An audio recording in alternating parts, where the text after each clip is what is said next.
ইন্নামা ইউরিদুল্লাহু লিইয়ুযহিবা আনকুমুর রিজসা আহলাল বাইত ওয়া ইউতাহহিরাকুম তাতহীরা। সাদাকাল্লাহুল মাওলানাল আযীম। সর্বপ্রথম আমি আমার আকা ও মাওলা হুজুর পাক কিবলা ও কাবা পাকগণের কদম পাকে এবং তাদের সকল আল ও আহলে বাইত পাকগণের কদম পাকে লাখো লাখো ভক্তিপূর্ণ কদম বসি ও সাজদা পাক আরজ করো তো আমার সকল পীর ভাই ও পীর বোনদের জানাই আসসালামু আলাইকুম ওয়া রাহমাতুল্লাহি ওয়া বারাকাতুহু। হজরতে মুসলিম বিন আকিল আলাইহিস সালাম যেদিন শহীদ হলেন সেই দিনই ইমাম পাক মক্কা শরীফ থেকে কুফার উদ্দেশ্যে রওনা দিলেন। সেদিন ছিল জিলহজের 8 তারিখ। 8ই জিলহজের 8 তারিখ থেকে হজ শুরু হয়, কিন্তু উনি মজবুর হলেন, হজ করতে আর পারলেন না। উনি কুফার উদ্দেশ্যে রওনা দিলেন। উনি যখন বেরোচ্ছেন তো ওনাকে তো প্রথমে বিভিন্নভাবে হযরত ইবনে আব্বাস ও আরও অন্যান্য ওনার আত্মীয় স্বজনেরা বাধা দিলেন, কিন্তু উনি বললেন যে না, এটা আমাকে যেতেই হবে। অতঃপর উনি যখন রাস্তায় যেতে লাগলেন, প্রথম মঞ্জিল পৌঁছাবার আগেই হজরতে জাইনাব আলাইহিস সালামের ওনার স্বামী হচ্ছেন হজরতে আবদুল্লাহ ইবনে জাফর তাইয়ার আলাইহিস সালাম, তিনি তার 2 শাহজাদাকে মক্কার গভর্নরের চিঠি সহ পাঠিয়ে দিলেন যে ওনাকে আগে একটু দাঁড় করাও, আমি তারপরে আসছি পিছনে পিছনে। তারপরে হজরতে আউন ও মুহাম্মদ আলাইহিস সালাম ওনারা পিছনে পিছনে গেলেন এবং ইমাম পাক এক জায়গায় অবস্থান করছিলেন, সেখানে গিয়ে চিঠি দিলেন এবং তাতে মক্কার গভর্নর ওনার নিরাপত্তার জন্য স্বীকৃতি দিয়েছে এবং মক্কা শরীফ ছেড়ে যেতে উনি যেন না যান তার জন্য অনুরোধ করেছেন। তারপরে হযরতে জাফর তাইয়ার, আবদুল্লাহ ইবনে জাফর তাইয়ার আলাইহিস সালাম তিনি পৌঁছালেন। উনি অনেক রিকোয়েস্ট করলেন যে আপনি যাবেন না, এখানেই থাকেন, কেননা ওরা কুফিরা বেওয়াফাই হয়। তো উনি বললেন তখন হযরত আবদুল্লাহ ইবনে জাফর তাইয়ার আলাইহিস সালামকে, যেটা হাফেজ ইবনে কাসির আল বেদায়ার মধ্যে উল্লেখ করেছেন, উনি বললেন ইন্না রাআইতু রাসূলুল্লাহ সাল্লাল্লাহু আলাইহি ওয়া সাল্লাম ফিল মানাম ওয়া ক্বাদ আমারানি ফিহা বিআমরি ওয়া আনা মাদিল্লাহু। বললেন যে আমি আজকে রাসূল পাক সাল্লাল্লাহু আলাইহি ওয়াসাল্লামকে স্বপ্নে দেখেছি, তিনি আমাকে এমন একটি কাজের আঞ্জাম দেওয়ার জন্য আদেশ করেছেন যে তা আমি যে কোনো কিছুর বিনিময়ে ওই কাজের আমি আঞ্জাম দিব, ওটা আমাকে করতেই হবে। তখন উনি জিজ্ঞাসা করলেন হযরতে আবদুল্লাহ ইবনে জাফর তাইয়ার আলাইহিস সালাম, ফাকালা মা তিলকা রুইয়া, সেই স্বপ্নটি কি? তখন ইমাম পাক বললেন ফাকালা লা আহদাসু বিহা আহাদান হাত্তা আলকা রব্বি আযজা ওয়া জাল। বললেন আমি খোদার কসম, আমি এই স্বপ্নের কথা না আমি কাউকে বলেছি, না আমি এখন পর্যন্ত কাউকে বলবো, এমনকি আমি আল্লাহর সাথে মিলিত হব, কিন্তু এই কাজ আমাকে করতে হবে। এরপর ইমাম পাক যাত্রা শুরু করলেন। প্রতিমধ্যে কবি ফরজদাকের সাথে দেখা হলো। তিনি কুফা থেকে ফিরছিলেন। উনি জিজ্ঞাসা কবি ফরজদাক, উনি ওনার ঘোড়া থেকে নামলেন, ইমাম পাকে কদম পাকে চুমা দিলেন এবং ওনার রেকাবে চুমা দিলেন। তারপরে উনি বললেন মওলা কোন দিকে? তো উনি বললেন আমি কুফার দিকে যাচ্ছি। কুফার হাল কি? তখন তিনি বললেন কুলুবুন নাস মাআকা ওয়া সুয়ুফিহিম মা বানি উমাইয়া। বললেন সমস্ত কুফাবাসী তাদের হৃদয় হচ্ছে আপনার সাথে, কিন্তু তাদের তরবারি বনু উমাইয়ার দিকে, কারণ তারা দুনিয়ার ধন সম্পদের বিনিময়ে স্বামীরা তাদেরকে কিনে ফেলেছে। এই কথা কবি ফরজদাক বলেছেন। তো উনিও বারণ করলেন যেতে। তিনি বললেন যে পরামর্শ দেওয়ার জন্য তোমাকে অনেক ধন্যবাদ, কিন্তু আমি যে পা আমি আল্লাহর দিকে বার করেছি সেটা পিছ পা হবে না, আমাকে যেতে হবে। তো দেখুন, ইমাম পাক যদি ভাবতেন যে আমি নিজেকে এখন বাঁচিয়ে নিব, আমি আর যাবো না, তুমি ফিরে আসতেন। কিন্তু এগুলো বাহ্যিক দিক থেকে আমরা দেখছি যে এতগুলো ঘটনা ঘটছে, কেউ তো বুঝতে পারছে না ব্যাপারটা কী, কিন্তু উনি জেনে শুনেই যাচ্ছেন। এটা উনি নিজের এই পরিবার পরিজনদেরকে কোরবান করার জন্য এবং এই কোরবানির বিনিময়ে ইসলামকে রক্ষা করার জন্য আর আমাদের মতো এই নাপাক উম্মতকে শাফাআতের জন্য উনি যাচ্ছেন। অতঃপর এই যাওয়ার পথে অনেক ঘটনা ঘটেছে, কিন্তু আমাদের তো আজ আর কাল এই দুদিনই বক্তব্য রয়েছে, কাজে আমি মূল কথাগুলো বলতে চাচ্ছি। এরপর উনি একটা জায়গায় কুফা থেকে একজন আসলো, সে খবর দিল মুসলিম বিন আকিল ওনার শাহাদাত পাকের খবর। তো এই খবর শুনে উনি খুব ক্রন্দন করলেন। ওখানে মুসলিম বিন আকিল আলাইহিস সালামের ওনার এক শাহজাদি ছিলেন, তিনিও জানতে পারলেন, উনিও খুব ক্রন্দন করলেন। ওনাকে উনি বুকে জড়িয়ে নিলেন, বলেন আজ থেকে তোমার আব্বা আমি, তোমার মা শাহরে বানু এবং তোমার ভাই আলী আকবর আলী আসগার আলাইহিস সালাম, ইনারাই তোমার ভাই। এই বলে খুব সান্ত্বনা দিলেন।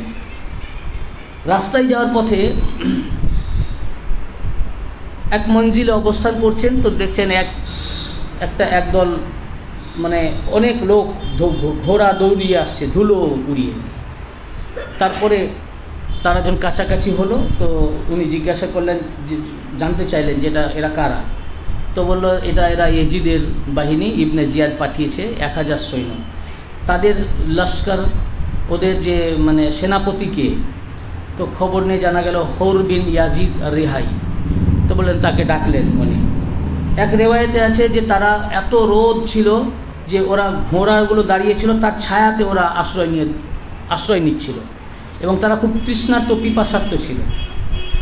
তো হৌর বিন ইয়াজিদ প্রথমেই বলল যে আমরা খুব পিপাসার্ত, আমাদের জানোয়ারগুলোও পিপাসার্ত, আমাদের সবাই পিপাসার্ত, আমাদের কাছে পানি নাই।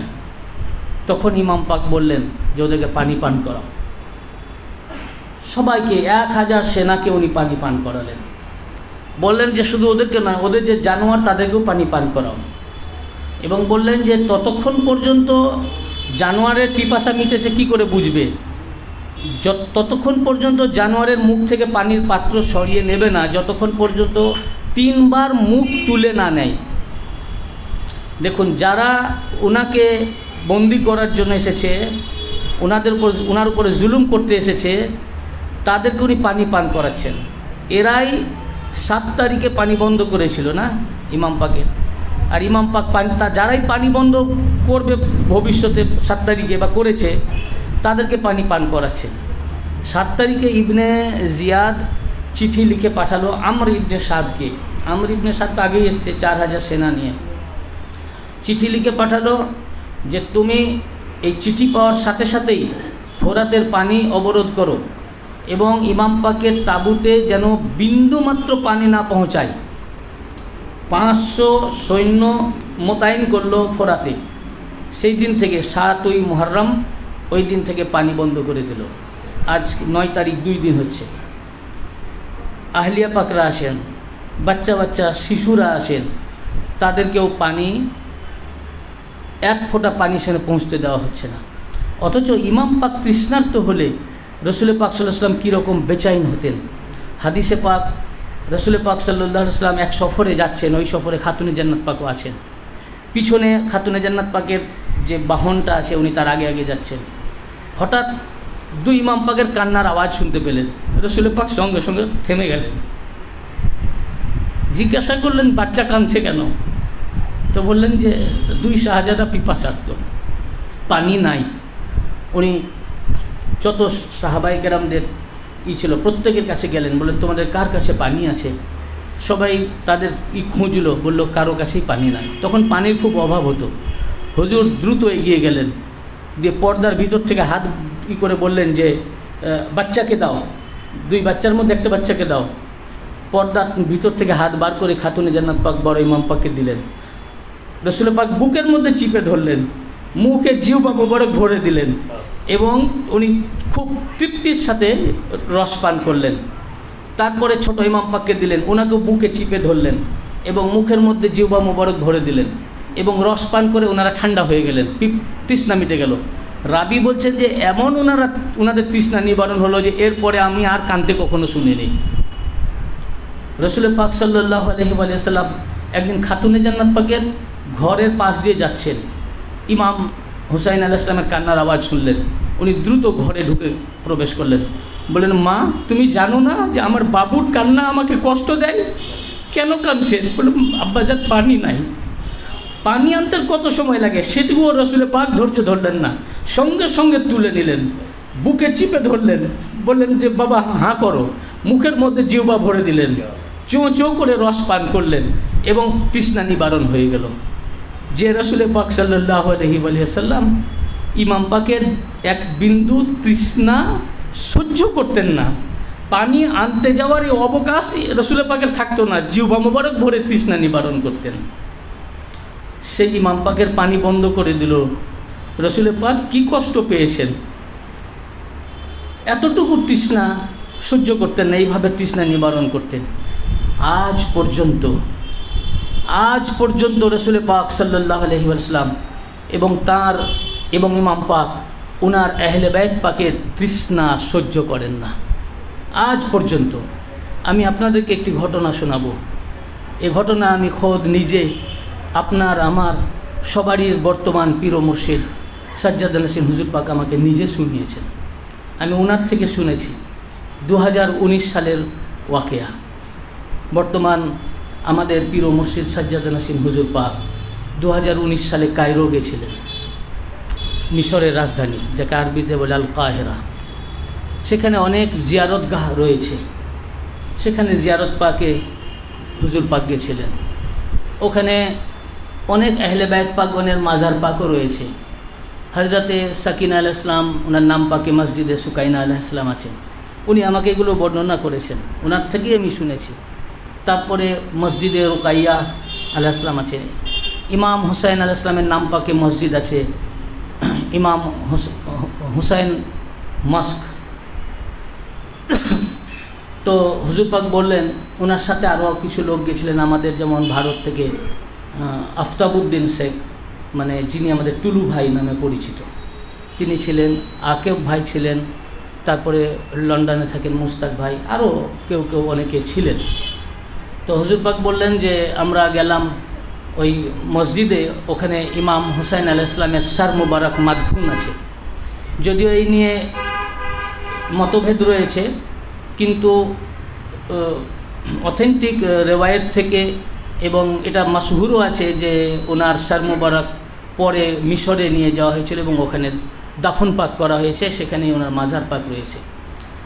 তো হুজুর পাক আমাকে বললেন যে আমরা সব ওই যে মসজিদ মাজার পাক খোলাই ছিল, ভেতরে জিয়ারত পাকে আমরা ওখানে বসে জিয়ারত পাক করছিলাম, জালি পাক দিয়ে ঘেরা ছিল।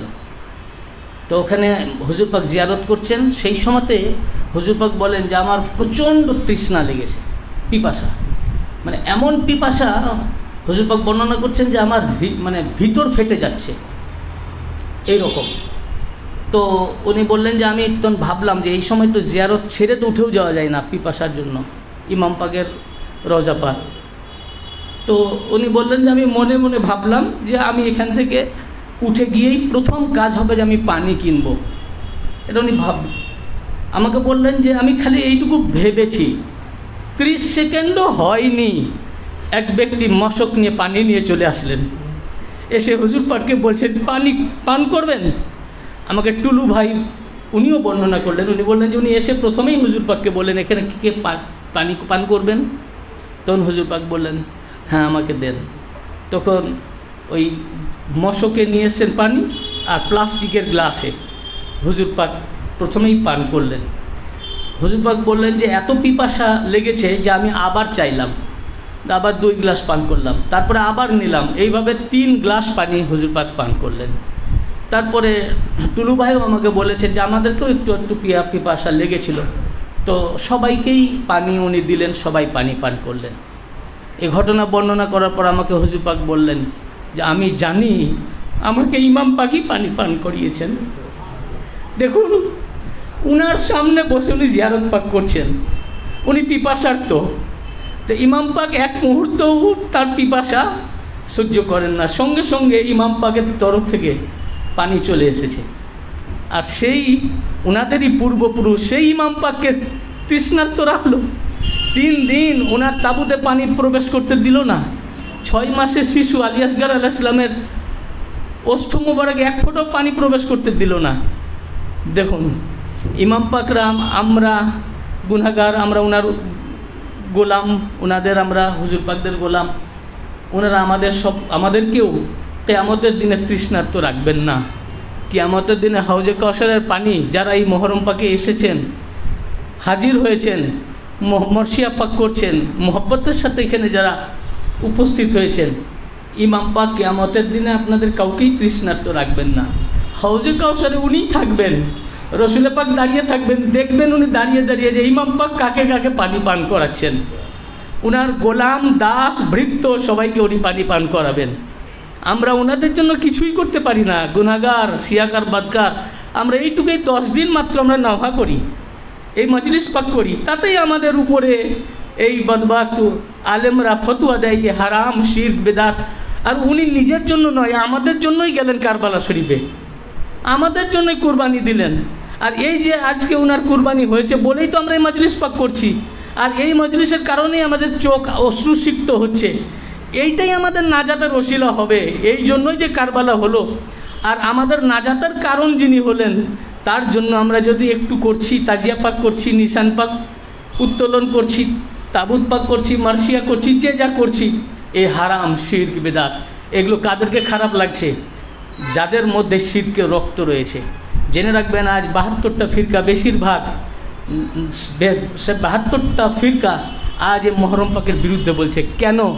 কারণ এদের মধ্যে এক ফোঁটা হলেও কোনো না কোনোভাবে এদের কাছে ওই ইবলিশের রক্ত প্রবেশ করেছে, যার কারণে ওরা এগুলো মেনে নিতে পারছে না।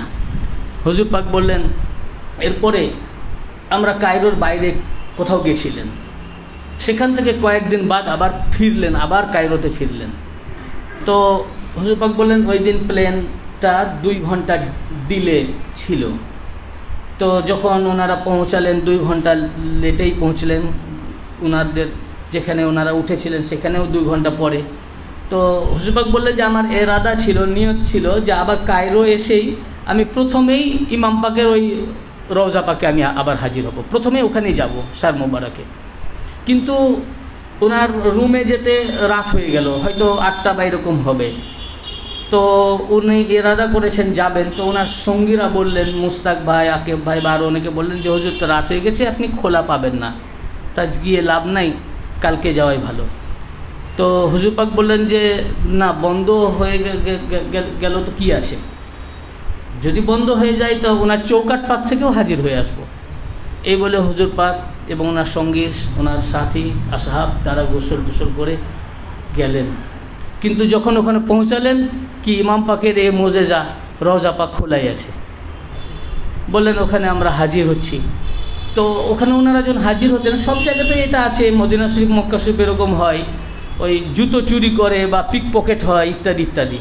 তো ওই জন্য এক জায়গায় ওনারা যখন জিয়ারত পাক করতেন, তো একজন ওই জুতা হয়তো একজন থাকতেন, তারা সবাই জিয়ারত করতেন, আবার একজন হয়তো জিয়ারত করে যেতেন, তখন উনি এসে আবার জিয়ারত করতেন।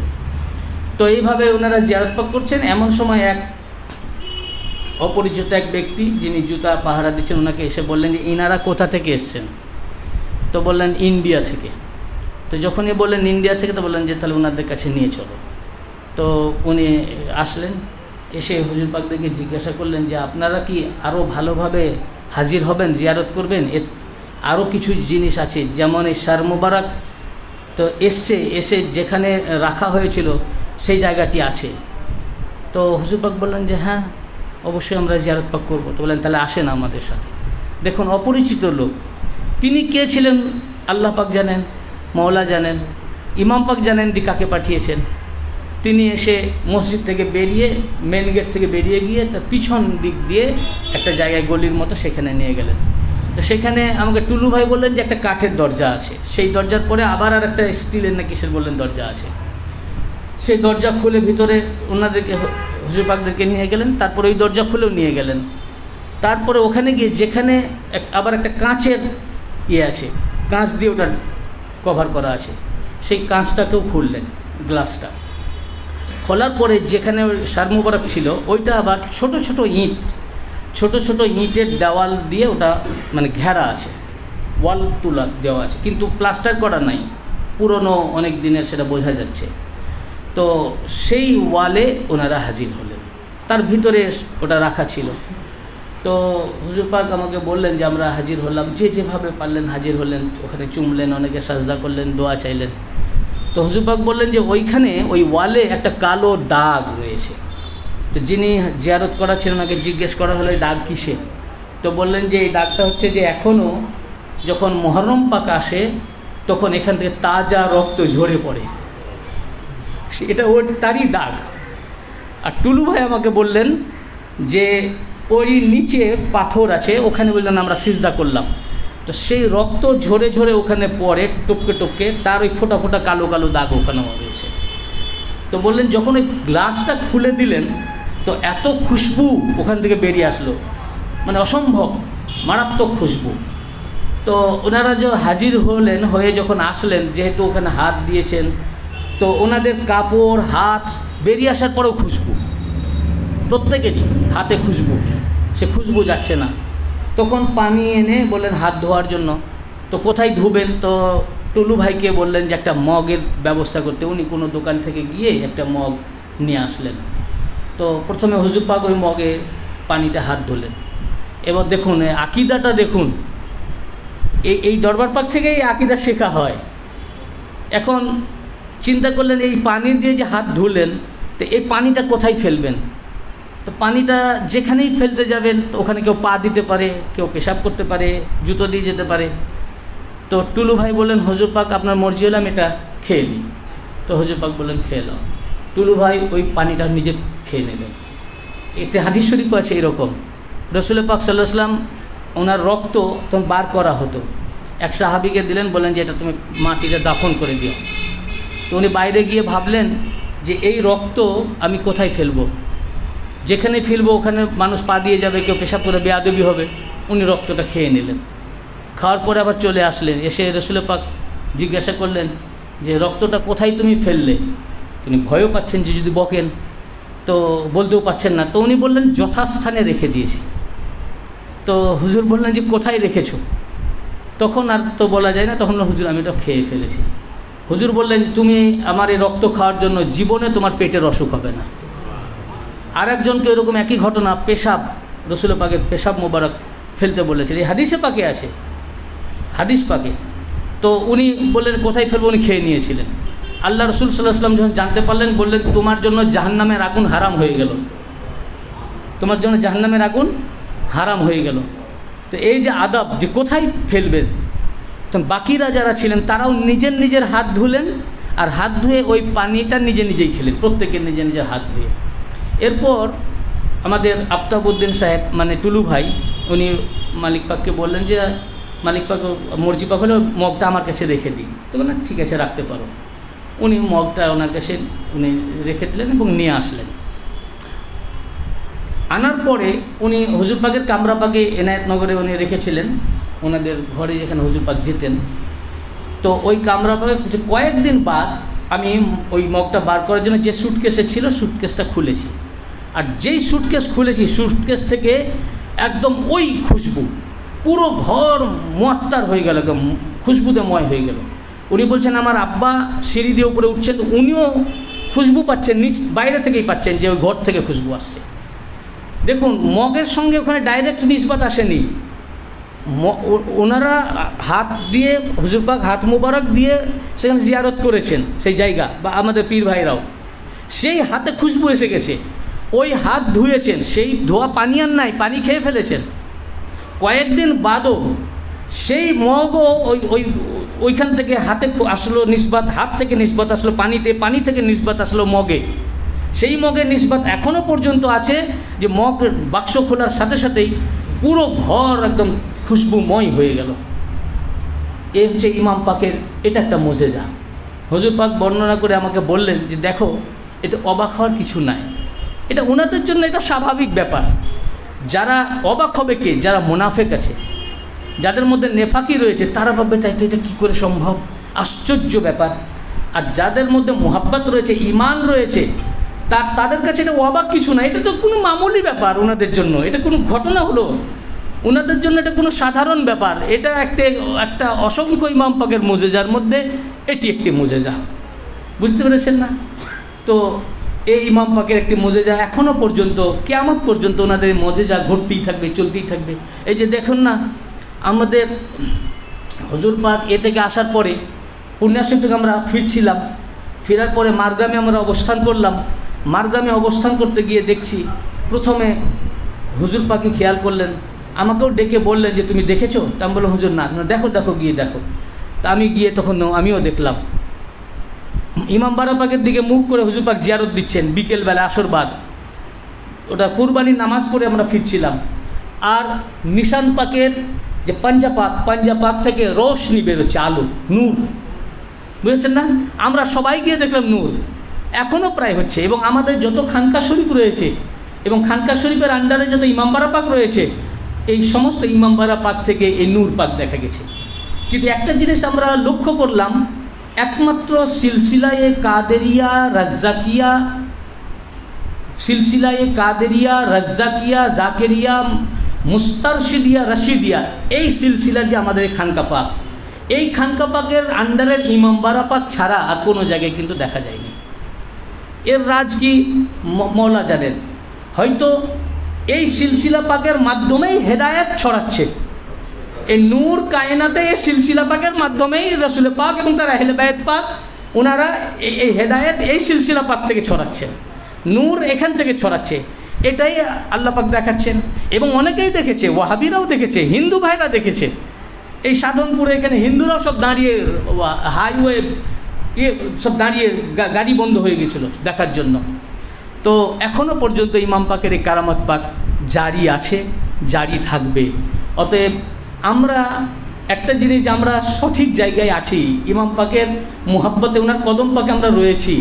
আমরা যেন ওনার এই কদম পাকে থাকতে পারি, এটাই আমার মালিক পাকের কাছে আমাদের প্রার্থনা।